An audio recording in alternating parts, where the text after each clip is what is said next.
மீண்டுமாக நேற்றொரு நிகழ்ச்சிகளை சந்திப்பதில் மிகுந்த சந்தோஷம். இந்தோனேஷியாவில் 7 புள்ளிக்கு மேல மிகப்பெரியதான ஒரு பூமி அதிர்ச்சி நடந்திருக்கு. சுனாமி அலர்ட் கொடுத்திருக்கிறாங்க. இன்னொரு பக்கம் அமெரிக்காவில் பெட்ரோல் விலையெல்லாம் ரொம்ப ஹைப் ஆயிருக்கு. இன்னொரு பக்கம் உலகளாவிய பிலிப்பைன்ஸ் போன்ற நாடுகள்ல லாக்டவுன் எமர்ஜென்சி போட்டிருக்கிறாங்க. அதுபோல காரியங்கள், கொரோனாவுக்கு ஏற்ற காரியங்கள் நடக்க வாய்ப்பு இருக்குதுன்னு சொல்லி தலைவர்கள் எல்லாம் அனௌன்ஸ் பண்ணியிருக்கிறாங்க.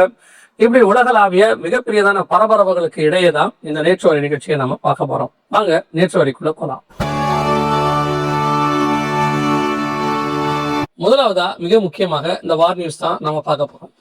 இந்த தேர்ட் வேர்ல்டு வாராக இது இருக்குமா அப்படின்றதான ஒரு வாதம் எல்லா வலைத்தளத்திலையும் பாத்தீங்கன்னா நாடுகள் மத்தியில பிபிசில எல்லாம் பேசிட்டு இருக்கிறாங்க. ஆனால் இதுக்கு நடுவுல புதின் சொல்லியிருக்கிறார், விளாடிமிர் புதின் சொல்லியிருக்கிறார், ரஷ்ய அதிபர் சொல்லியிருக்கிறாரு, நாம் 3ஆம் உலக யுத்தத்தில் இருக்கிறோம். அவங்களுடைய நாட்டின் அபிஷியலாக அதை அனௌன்ஸ் பண்ணியிருக்கிறாங்க, நாம் 3ஆம் உலக யுத்தத்தில் இருக்கிறோம் அப்படின்னு சொல்லி. அது மட்டும் இல்லாம ஒரு வார்த்தையை சொல்லியிருக்கிறாரு, இந்த வாரம் ஆரம்பிச்சவங்களுக்கே தெரியாது இது எங்க போய் முடியும், எப்படி பண்ண போகுது அப்படின்னு சொல்லி.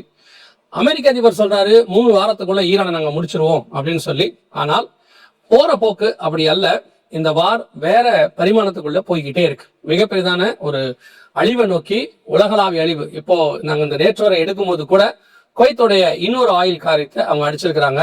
அதே மாதிரி ஈரானுடையதான நியூக்ளியர் சைட்ஸ் பாதிக்கப்பட்டிருக்கிறது, இஸ்ரேல நியூக்ளியர் சைட் அடிச்சிருக்கிறாங்க. இப்படி இந்த வார் அடுத்த எக்ஸ்டென்ஷனுக்கு தான் போயிட்டே இருக்க ஒழிய முடிகிற மாதிரி வரல. இதுக்கு நடுவுல யூரோப்பாவுக்கும் அமெரிக்காவுக்கும் நடுவுல ஒரு சின்ன விரிசல் ஏற்பட்டிருக்கு. இது எதிர்பார்த்ததுதான். இந்த விரிசல் எதை நோக்கி போகும், இது என்ன ஆகுங்கிறது தான் அடுத்த பாயிண்டா நம்ம பார்க்க போறோம். இப்போ ஐரோப்பா நாடுகள்ல பெரும்பான்மையான நாடுகள் தங்களுடையதான ஏர்பேஸை பயன்படுத்தக்கூடாதுன்னு சொல்லி அமெரிக்காவுக்கு சொல்லியிருக்காங்க ஈரானுக்கு எதிராக. இந்த நாட்டோ நாடுகளுக்கு கடந்த 80 ஆண்டு காலமாக 1943களுக்கு பிறகு அமெரிக்கா தான் மிகப்பெரியதான பாதுகாப்பாக இருந்தது. அதாவது சைனாவோ ரஷ்யாவோ இந்த ஐரோப்பா நாடுகள் அடிக்காதபடிக்கு ஒரு பெரிய ஆர்மி பலத்தை இவங்க தான் கொடுத்தாங்க. அமெரிக்கா அதுக்காக நிறைய செலவு பண்ணியிருக்கு. இப்போ அமெரிக்கா தன்னுடைய ஏர்பேஸை யூஸ் பண்ண கூடாதுன்னு சொல்லி யூரோப் சொல்லியிருக்கு. எதனால இந்த காரியம் அப்படின்னு சொல்லி பார்க்கும்போது, ட்ரம்ப் செகண்ட் டைம் வந்ததுல இருந்து யூரோப்புக்கும் ட்ரம்ப்புக்கும் ஒத்து போகல. இந்த கிரீன்லாந்து விஷயத்துல ஒத்து போகல. அப்பத்துல இருந்து அவங்க சொல்லிட்டே இருக்காங்க ஐரோப்பாக்கு ஒரு தனி ராணுவத்தை உருவாக்கணும் அப்படின்னு சொல்லிட்டு இருக்காங்க. இதெல்லாம் உலக பிரகாரமான நியூஸ். இதுக்கு பின்னாடி இருக்கக்கூடியதான வேதாகமத்தினுடைய காரியம் என்ன அப்படின்னு பாத்தீங்கன்னா, அமெரிக்காவினுடைய வீழ்ச்சி ஆரம்பிச்சிருச்சு அப்படின்னு நம்ம ரொம்ப வருஷமா சொல்லிட்டு இருக்கிறோம். இப்போ அமெரிக்கா ஒதுக்கப்படுகிறது. ஈரானையே அவங்களால ஒண்ணும் செய்ய முடியாத இடத்துக்கு போயிட்டு இருக்கும் போது இதுக்கு நடுவுல ஐரோப்பா விரிசல் விடுது. நம்மளோட கணக்கின்படி, வேதத்தின் கணக்கின்படி சமுத்திரத்துல ஒரு மிருகம் எழும்பி வரணும், அது ஐரோப்பியன் யூனியன் என்று சொல்லி பார்க்கிறோம். இப்போ ஐரோப்பியன் யூனியன் எழும்பி வருகிறத நம்ம பார்க்கிறோம். ஐரோப்பா சொல்லுது எங்க நாங்க பாத்துக்கிறோம் அப்படின்ட்டு. அது மட்டுமல்ல, கொஞ்சம் கொஞ்சமாக இப்போ அமெரிக்கா ஓரம் கட்டப்படுகிறது. இதனுடைய விளைவு என்ன ஆகும் அப்படின்னு பாத்தீங்கன்னு சொன்னா, கண்டிப்பாக அமெரிக்கா ஓரம் கட்டப்படும் போது ரஷ்யா கொஞ்சம் தலை தூக்கும். ஒரு பத்திரிகையில பார்த்தேன், இன்னைக்கு உலக அளவுல வேல்யூபிள் ஆனா ஒரு தலைவர் இருக்கிறாரு அப்படின்னா புதின் தான் அப்படின்னு சொல்லி இருக்கிறாங்க. காரணம் என்னன்னா, ஐரோப்பாவுக்கு கேஸ் கொடுக்கறதுல இருந்து அது மட்டும் இல்லாதபடிக்கு பல விஷயங்கள்ல புதினுடைய முடிவு ரொம்ப முக்கியமாக இருக்கிறது அப்படின்னு சொல்லி நம்ம பார்க்கிறோம். சோ புதின் தான் வேல்யூபிள் தலைவர் அப்படின்னு சொல்றாங்க. ஒருவேளை புதின் உக்ரைன் அடிக்க முயற்சி பண்ண, தன்னோட நாடை எக்ஸ்டென்ஷன் பண்ண போகும்போது, ஏன்னா புதினுக்கு ஏற்கனவே ஒரு எண்ணம் உண்டு. ஒருங்கிணைந்த ரஷ்யா அப்படின்னு ஒண்ணு இருந்துச்சு அவர் வரத்துக்கு முன்னாடி. பெரஸ்டோரிக்கா அப்படிங்கறதான ஒரு சட்டத்தின் மூலமாகத்தான் மிகைல் கார்பச்சோவ் அவருடைய காலத்துல ரஷ்யா துண்டு துண்டா போச்சு. அதுக்கு பிறகு எல்சின் வந்தாரு. அதுக்கு பிறகு புதினுக்கு மீண்டும் அந்த ஒருங்கிணைந்த ரஷ்யா உருவாக்கணும்ன்றது ஒரு கனவு. இப்ப அதுக்கான நல்ல சாத்தியக்கூறு அமைஞ்சிருக்கு. ஒருவேளை புதின் மீண்டும் அந்த ஒருங்கிணைந்த ரஷ்யா உருவாக்கும் போது உக்ரைன், தஜிகிஸ்தான், உஸ்பெகிஸ்தான் இதெல்லாம் ஒன்னா அவர் சேர்க்கணும். அப்படி வரும்போது ஐரோப்பா கண்டத்துக்கு உள்ள அவர் நுழைய வேண்டியவர். அன்னைக்கு ஐரோப்பா அவரை எதிர்க்கணும். அன்னைக்கு ஐரோப்பா ஒரு வல்லரசாக மாறும். அதற்கான சாத்தியக்கூறுகள் இவ வந்துகிட்டு இருக்கு. இதை ஒட்டி வேதத்தின்படி எசேக்கியேல் 38:39 படி ரஷ்யாவும் இஸ்ரவேலும் மோதணும். இதற்கான வாய்ப்புகள் சாத்தியக்கூறுகள் இருக்குதா அப்படிங்கறதா அடுத்த பாயிண்டா பார்க்க போறோம். இப்ப ரஷ்யா உக்ரைன் பிரச்சனையில, ரஷ்யா இன்னும் உக்ரைன் கிட்ட நிறைய பிரச்சனையில இருக்கு. உக்ரைனை ஜெயிக்க முடியாத நிலைமையில இருக்கு அப்படின்னு சொல்லி எல்லாரும் பாத்துக்கிட்டு இருக்காங்க. அதுக்கு ஒரு பெரிய ரீசன் உக்ரைன் இருக்கக்கூடிய ட்ரோன் தடுப்பு காரியங்கள். இப்போ இஸ்ரேல் என்ன பண்ணிருக்கு, ஈரான் தப்பிக்கிறதுக்கு உக்ரைன் அந்த ட்ரோனை கேட்டிருக்கிறாங்க. இப்போ ஈரான்ல இருக்கக்கூடியதெல்லாம் ரஷ்யா வெப்பன்ஸ். ரஷ்யாவுடைய வெப்பன் ஈரான்ல இருக்கு, உக்ரைனுடைய வெப்பன் இஸ்ரேல்கிட்ட வருது. இப்ப ரெண்டும் மறைமுகமாக சண்டை போட்டுருந்தவங்க நேரடியா சண்டை போட ஆரம்பிக்க போறாங்க.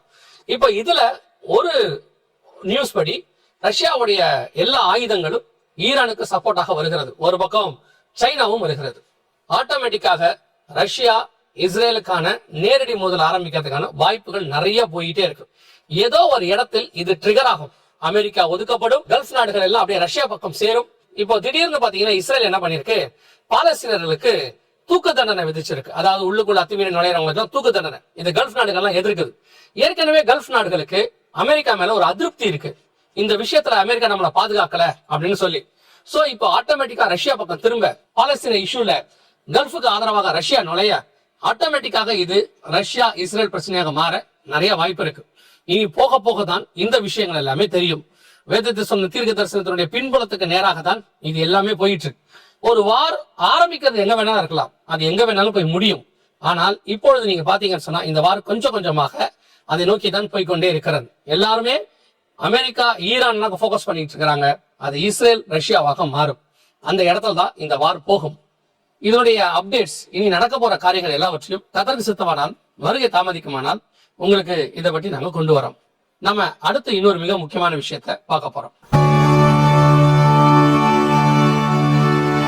இவைகளுக்கு நடுவுல ட்ரம்ப் ஒரு மிக முக்கியமான சைன் ஒண்ணு பண்ணிருக்கிறார். அது என்னன்னு கேட்டீங்கன்னா BISC அப்படின்னு சொல்லுவாங்க. அதாவது biological interference system of context அப்படின்னா என்ன அர்த்தம் அப்படின்னு கேட்டீங்கன்னா, மூளையில சிப்பு பதிக்கிறது. கொஞ்சம் ஈஸியா சொல்லணும், உங்களுக்கு புரியும்படி சொல்லணும்னா 6G அந்த கணக்கின்படி அடுத்த டெக்னாலஜிக்குள்ள போகிறோம். நம்முடைய மூளையில சிப் பதிக்கிறது. நமக்கு தெரியும் வெளிப்படுத்தல் 13:16 படி வலது கையில நெத்தியில தான் சிப் பதிக்கணும். இப்போ அதே மாதிரி மூளையில சிப் பதிக்கிறதுக்கு ஒரு சைன், அனுமதி கொடுக்கறதுக்கான அந்த சைனை அவர் பண்ணியிருக்கிறார். ஏற்கனவே பில்கேட்ஸ் இப்போ கென்யாவில பிள்ளைகள் கையில இதை பதிக்கிறதாக, அதாவது கையில பதிக்கிறதாக ஒரு நியூஸ் வந்துகிட்டே இருக்கு. அது வேக்சின்காக அப்படின்னு சொல்லுவாங்க, அல்லது ஓவரால் எல்லாத்துக்கும் வேக்சின் சர்டிபிகேட் நம்ம வச்சிருந்தோம் இல்லையா, அந்த மாதிரி ஓவராலாக எல்லாத்துக்குமே இந்த ஒரு சிப்பை பதிக்கக்கூடியதான அந்த காரியம். அதை பில்கேட்ஸ் கென்யால பண்ணிட்டு இருக்கிறாரு அப்படின்னு சொல்றாங்க. இன்னொரு பக்கம் இவர் இதுக்கு சைன் பண்ணியிருக்கிறார். ஏற்கனவே யூரோப்பியன் யூனியன்ல என்ன சொல்லியிருக்காங்க அப்படின்னா, வேக்சின் பாஸ்போர்ட் அப்படிங்கிற மாதிரி எல்லாருக்குமே இந்த டிஜிட்டல் ஐடி இருக்கணும் அப்படிங்கறதையும் சொன்னாங்க. இப்போ அதுக்கு ஒரு மேஜர் கையெழுத்தை தான் ட்ரம்ப் போட்டிருக்கிறார். சோ இந்த வார் முடியும் போதோ, வாருக்கு நடுவிலையோ மிகப்பெரிய பேண்டமிக் அல்லது இந்த வார் மிகப்பெரிய பேரழிவை ஏற்படுத்தும் பட்சத்தில் ரிமைனிங்கா இருக்கிற எல்லாருக்கும் இப்படிப்பட்டதான ஒரு ஐடி போடணும். அத்தனை பேரும் போய் ரெஜிஸ்டர் பண்ணணும், யார் இருக்கிறாங்க, அவங்க உடம்புல என்ன கிருமி இருக்கு, நியூக்ளியர் தாக்கி இருக்கா, இது எல்லாத்தையும் செக் பண்றதுக்கு எல்லார் கையிலையும் இப்படி ஒரு சிப் போட வேண்டி வரும். இதை பத்தின அப்டேட்ஸ் நாங்க இன்னும் உங்களுக்கு தரோம். ஆனால் எல்லாம் ரெடியாக இருக்கிறது. வெளிப்படுத்தல் 13, 16, 17 சொன்ன மாதிரி அடுத்த பேண்டமிக் ஒன்று வரப்போகிறது என்று பேசிக்கிட்டு இருக்கிறாங்க. WHO கூட அனௌன்ஸ் பண்ணியிருக்கிறாங்க. அதன் கணக்கின்படி வரும்பொழுது வலது கைக்கும் நெத்திக்குமான சிப்பு தயாராக இருக்கிறது. இதை ஒட்டி கடைசியாக இன்னொரு காரியத்தை பார்த்துட்டு நம்ம இந்த நேற்று வரையை முடிக்க போறோம். யூரோப்பியன் யூனியன் ஆஸ்திரேலியாவோடு தடையற்ற ஒரு ஒப்பந்தம் போட்டிருக்கிறாங்க. தடையற்ற வர்த்தகம் அப்படின்னு சொல்லுவாங்க. ஏற்கனவே இந்த வருஷம் இந்தியாவோட கூட அவங்க போட்டாங்க, அடுத்து ஆஸ்திரேலியாவோட போட்டிருக்கிறாங்க. அதாவது ரெண்டு பக்கமே டாக்ஸ் கிடையாது, ஏற்றுமதி இறக்குமதி பண்ணலாம். இது ஒரு வகையில் எப்படி இருக்கும்னு கேட்டீங்கன்னு சொன்னா, இரு நாடுகள் என்பதை விட இரு மாகாணங்கள் மாதிரி. இப்ப நீங்க பாத்திருக்கீங்கன்னா, ஒரு மாநிலத்திலிருந்து இன்னொரு மாநிலத்துக்கு நீங்க லாரியில எல்லாத்தையும் கொண்டு போவீங்க, ஒரு மாநிலத்திலிருந்து இன்னொரு மாநிலத்துக்கு கேஷுவலா டிராவல் பண்ணீங்க, நடுவுல எந்த டாக்ஸும் உங்களுக்கு இருக்காது. பாத்தீங்களா, இப்ப இந்தியாவிலேயே நீங்க தமிழ்நாட்டுல இருந்து போறீங்கன்னா காஷ்மீர் வரைக்கும் எல்லா மாநிலத்திலும் நீங்க தாண்டி போயிட்டே இருக்கலாம், வாகனம் போகும். ஆனா எங்கேயும் நிறுத்தி இந்த மாநிலத்துக்கு நுழையத்துக்கு டாக்ஸ் கொடுக்கணும் அப்படின்னு மாட்டாங்க. ரோட் டாக்ஸ் வேற, டோல் வேற. நார்மலா ஒவ்வொரு மாநிலத்துக்கு ஒரு டாக்ஸ் கிடையாது. அப்படி ஒருங்கிணைந்து இருந்தாதான் நம்ம இந்தியா. அதே மாதிரிதான் யூரோப்பியன் யூனியன் இருக்கு. 28 நாட்டுக்குள்ளேயே எங்க வேணாலும் டிராவல் பண்ணலாம். அப்படி ஒரு ஒப்பந்தத்தை இந்தியாவுக்கும் போட்டிருக்கிறாங்க, ஆஸ்திரேலியாவுக்கும் போட்டிருக்கிறாங்க. இப்ப யூரோப்பியன் யூனியன் எக்ஸ்டெண்ட் ஆகிட்டே வருது. ஏற்கனவே இவங்க பல நாடுகளும் போட்டுக்கிட்டே வந்தாங்க. இப்போ அவங்க பாத்தீங்கன்னு சொன்னா உக்ரைனை உள்ள சேர்க்கறதுக்கான எல்லா காரியமும் செஞ்சுக்கிட்டு இருக்காங்க. சுவிட்சர்லாண்டை உள்ள சேர்க்க பண்ணிட்டு இருக்காங்க. இப்போ ஆஸ்திரேலியாவோட கையெழுத்து போட்டிருக்கிறாங்க.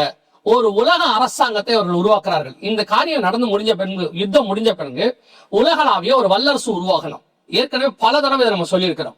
அந்த வல்லரசுக்கு நல்லா கவனிச்சீங்கன்னா, ஒரு பக்கம் பொருளாதாரத்துல யூரோப்பியன் யூனியன் இந்த தடையற்ற வர்த்தகம் ஒண்ணு போட்டுட்டே இருக்கிறாங்க. தானியேல் புஸ்தகம் 9:27 அவங்க உலகம் முழுக்க உடன்படிக்கை பண்ணுவாங்க அப்படின்னு அந்த உடன்படிக்கை இப்ப போடப்பட்டு கொண்டே இருக்கிறது. இதை ஒட்டி அவங்க ராணுவத்தையும் ரெடி பண்ணிட்டே இருக்கிறாங்க. 42 மாதம் யுத்தம் பண்ணுவாங்கன்னு இருக்கு. அதற்கான ரெடியும் பண்ணிட்டு இருக்கிறாங்க. சோ நம் கண்களுக்கு முன்பாக கடைசி சாம்ராஜ்யம் எழும்பி ஆளுகைக்கு வருவதற்கான வேலையை செஞ்சுக்கிட்டு இருக்கு. அவங்களை ஆளுகளை கொண்டு உட்கார வைப்பதற்கு தேவையான யுத்தம் ஒரு பக்கம் நடந்துகிட்டே இருக்குது. இதுக்கு உதவி செய்கிறதான மற்ற காரியங்களும் சுத்தி நடக்குது. இதெல்லாம் நடந்துகிட்டு இருக்கும் போது இதெல்லாம் அவங்க ஆளுகையில உட்கார்ந்து அரியணையில உட்கார்றதுக்கு நிமிஷத்துக்கு முன்னாடி சபையை மீட்க வரும் என்று ஆண்டவர் வாக்கு பண்ணியிருக்கிறார். இப்ப யோசிச்சு பாருங்க, அவங்கள விட நமக்கு டைம் குறைவா இருக்கு. அவங்களே இவ்வளவு வேகமா வேலை பார்க்கும் போது சபை எவ்வளவு வேகமா வேலை பார்க்கணும். இப்ப இருக்கிற நேரம், இந்த அடையாளம், இதெல்லாம் உங்களுக்கு சொல்லப்படுவது சபை ஆயத்தப்படுவதற்கான நேரம் மட்டும்தான் இருக்கு. வேற எதற்கான காரியங்களும் இப்ப இல்ல. ஒவ்வொரு நாளும் சபை ஆயத்தப்படணும். மணவாளனை சந்திக்கிறதுக்கு ஒரு மணவாட்டி எப்படி ஆயத்தப்படணும் அப்படி ஆயத்தப்படணும். இனி காலம் கண்டிப்பாக செல்லாது. இந்த வருகிற ஒவ்வொரு நாளுமே நமக்கு கிரேஸ் பீரியட் மாதிரி சபை ஜெபத்திலும் உபவாசத்திலும் தரித்திருந்து மணவாளை நோக்கி பார்க்க வேண்டிய இடத்துக்கு நம்ம வந்துட்டோம். வருகை தாமதிக்குமானால் மீண்டும் இன்னொரு நேற்று நிகழ்ச்சியில் உங்களை சந்திக்கிறோம். God bless you.